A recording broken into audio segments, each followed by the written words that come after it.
So getting the details on the UNDP's Ready, Set, Great Youth Conference. We're back with that right after we take these messages. Soon come.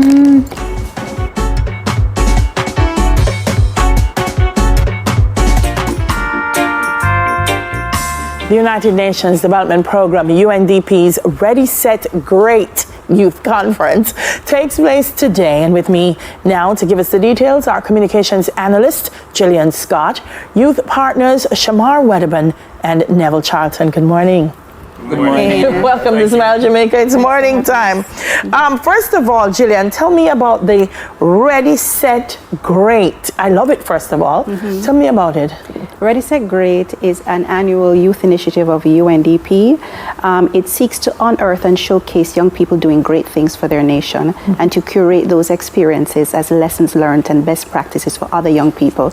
It seeks to also enable and facilitate young people to become the greatest version of themselves. It has been in existence since 2020, and the brand actually was brainstormed by a young person from our youth steering committee during a brainstorming session. Wow. Somebody said ready, set, and then somebody said great, and we said that's it. So it's all about enabling and fostering an environment where young people can really become great in service to their nation. So there's a theme this year? The theme is Powered and Poised to End Poverty. So the focus, and as you know, today is the International Day for the Eradication of Poverty, and we're focusing on a call to action on youth poverty. So young people will be coming together today, and that is going to be one of the main outputs of the conference, that call to action. It's in draft, and it will be discussed in 4 breakout groups, all aligned to Vision 2030 goals. You know, I think when we talk about some social issues like poverty, we never quite separate it in our minds as youth poverty or children, and poverty affects groups in different ways. It does. Shamar, tell me a little bit about your organization. Thank you so much. And as she mentioned, it's inspiring young people to do great things. And my organization, which we founded in 2021, called Equipped to Speak. And that was just around, it started as public speaking training, but it's all about empowering persons to step into, go after those goals. Speech is the first step. And we're really proud to be part of UNDP Ready, Set, Great, because it echoes what we want. We want young persons to express themselves, be bold, and to say, we want to be part of this call to action. UNDP is so beneficial in helping my organization, by extension, the young person, because they say, don't just consult us for ideas, but involve us in helping that call to action. Yeah, absolutely important that you have a voice. Neville, tell me about yours. Sure. So YIPC is a non-profit organization that focuses on advocacy, volunteerism, leadership, and social change. A lot of the work that we do now specifically is focused on peace building. So that's really what we do. We empower young persons. After Shamar, I've given them the voice. Yes. Then I say, hey, go to the communities and find something specific that you want to advocate about. I know, like, let's say for you, Delia, you're passionate about the art. Yes. So as our ambassadors, they say, what are you passionate about? What can you look at in the communities and say, okay, you can make a difference there. So they're a part of it. Who are some of your other youth partners, Gillian? We have Youth for Excellence, Janine Shepherd. We have Christina Williams of Norman Manley Law School's Human Rights Council. We have Lanicia Roden of Young Women and Men of Purpose. And they are going to be the co-hosts, by the way, of today's event. Nice. And they will be guiding the proceedings throughout. We are focusing on 3 things. So apart from the call to action, we're also going to have everybody in master classes. So we are focusing on master classes, for example, using social media and artificial intelligence to grow your clientele and your goodwill in online spaces. We're also looking at how to establish an NGO and a company, because many of our sign-ups are from young people who are in that space. They have a heart to serve. They are non-profits or groups, many of which are not formalized. We're also going to look at jobs and skills of the future. Jobs and enterprises of the future. And the last one is landing and locating grants for youth-led enterprises and projects. You know, I'm excited whenever I meet youth groups because they have the energy. God knows they have the energy and they have the vision. You know, listen, NGO work needs energy. It really does.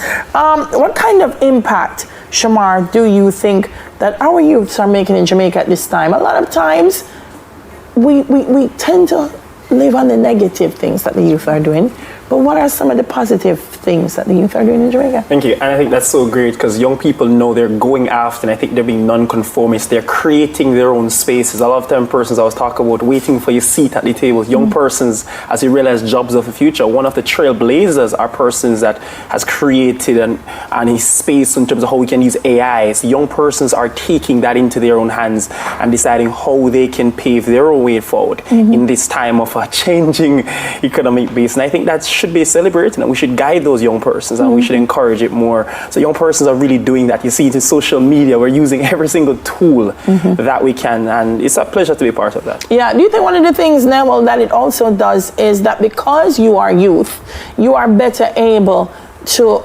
I guess, bring the other youth along? Yeah, definitely, because that's how my organization was started.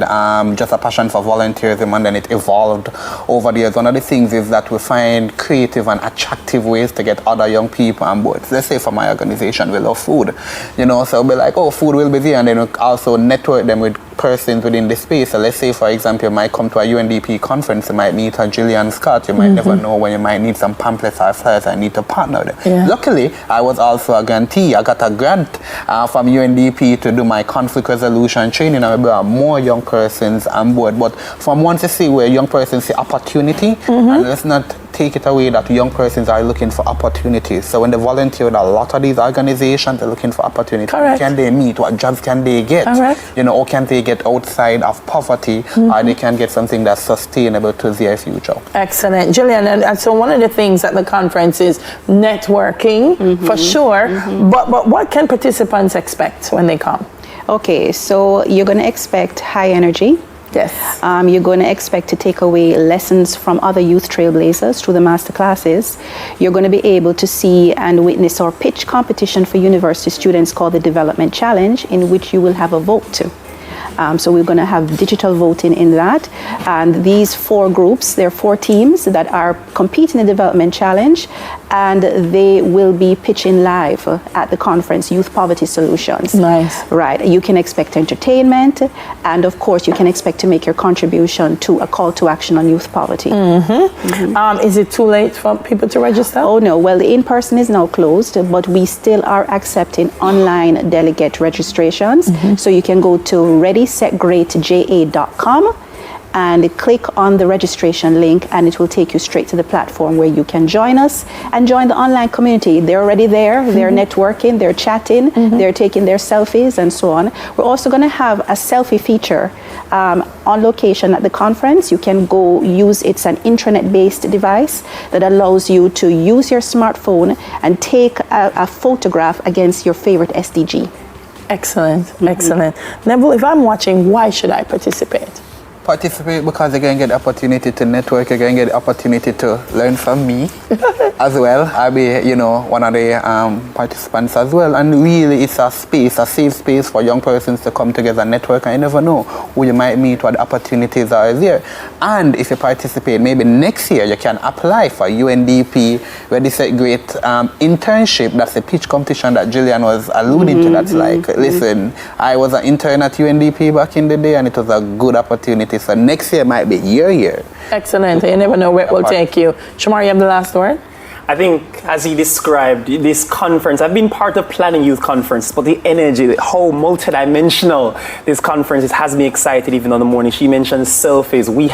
It'll be almost like a tech conference, I tell you. But we want to create that space. We want to create that pivot. We're going to call and say, hey, let's start thinking about poverty differently. Let's start encompassing all that it encompasses. We have to show that to young people. And I think, hopefully, persons, this can be something exciting that we can even evolve next year as we put our call to action in place. Excellent. I love it. Listen, when young people get opportunities, man, they embrace it, they run with it, and they're great with it.